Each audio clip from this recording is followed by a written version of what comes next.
আমরা সংখ্যা আছে বলে মনে করি না। আর এই বিষয়টি সম্পূর্ণ সরকারের দেখার বিষয়। আম তার এই আগমনকে কেন্দ্র করে আইন শৃঙ্খলার রক্ষার দায়িত্ব সরকারের। পাশাপাশি আমরা তো দলীয় লক্ষ লক্ষ নেতাকর্মীরা রয়েছি। রাজপথে আমরা সারারাত থাকবো এবং তার আগমনের এই রা যাতে কোনোভাবে কেউ বাধাবিঘ্ন সৃষ্টি করতে না পারে সেজন্য আমাদের নেতাকর্মীরাও সজাগ রয়েছে। আর এখানে নারায়ণগঞ্জ থেকে লক্ষাধিক মানুষ আসবে বলে আমি মনে করি। এরা আমাদের নেতাকর্মী, শুধু নেতাকর্মী আসবে লক্ষাধিক।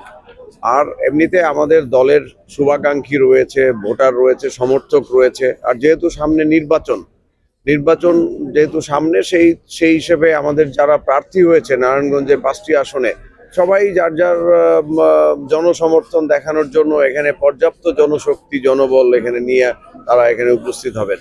সেই বিবেচনায় আমি মনে করি লক্ষাধিক মানুষ এখানে উপস্থিত হবে। তারেক রহমান শুধু আমাদের প্রত্যাশা পূরণ করার জন্য আসছেন না, উনি বাংলাদেশের মানুষের প্রত্যাশা পূরণ করার জন্য আসছেন। বাংলাদেশের মানুষের দীর্ঘদিনের প্রতীক্ষার অবসান হতে যাচ্ছে। যেটা আজাদ ভাই বললো যে 25 তারিখ সারাদিন বাংলাদেশের খুশির দিন। তো খুশিটা আসলে এককভাবে উপভোগ করার কোনো সুযোগ নাই। তা আমরা এটা সারা বাংলাদেশের মানুষের যে আনন্দ খুশি সেটাকে সবাই মিলে আমরা এটা উপভোগ করতে চাই। তারই ফলশ্রুতিতে নারায়ণগঞ্জ জেলা বিএনপি যারা সম্মানিত নেতৃবৃন্দ আছেন সবাই আমরা এই যে এইখানে আপনি যেখানে অবস্থান করছি সেখানে একটা স্পট করা হয়েছে, ওই পারে স্পট আছে, ওই রূপগঞ্জের নীলা মার্কেটে ওখানে স্পট আছে। সব জায়গায় এখানে নারায়ণগঞ্জের জেলা বিএনপির পক্ষ থেকে বিভিন্ন অ্যারেঞ্জমেন্ট করা আছে। এখানে দূর দূরান্ত থেকে যারা আসবেন তারাও আমরা যাতে তাদেরও এটা খুশির দিন, এবং যেহেতু নারায়ণগঞ্জের এই রূপগঞ্জ 300 ফিটটা নারায়ণগঞ্জের মধ্যে পড়েছে, এই জন্য আমাদের দায়িত্বটা বেশি।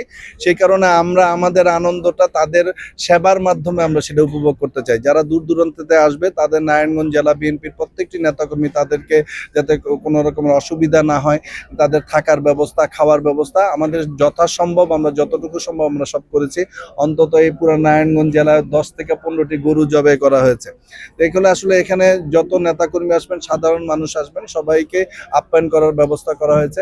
ইনশাল্লাহ আমরা আশাবাদী, আমরা নারায়ণগঞ্জের মান সম্মান তাদের সেবার মাধ্যমেই আমরা এটা প্রমাণ করতে চাই যে আমরা আমাদের যে নেতা আসছেন ওনার যে আনন্দ, এই আনন্দটা শুধু নারায়ণগঞ্জবাসীর না, সারা বাংলাদেশের মানুষ যাতে অনেক দূর দূরান্ত থেকে আসলেও যাতে এটা ওনার নিজের এলাকা, নিজের শহর মনে করে, সেই ধরনের যে ব্যবস্থাটা সেটাই আমরা করার চেষ্টা করছি। Next level, well done, side by side, free.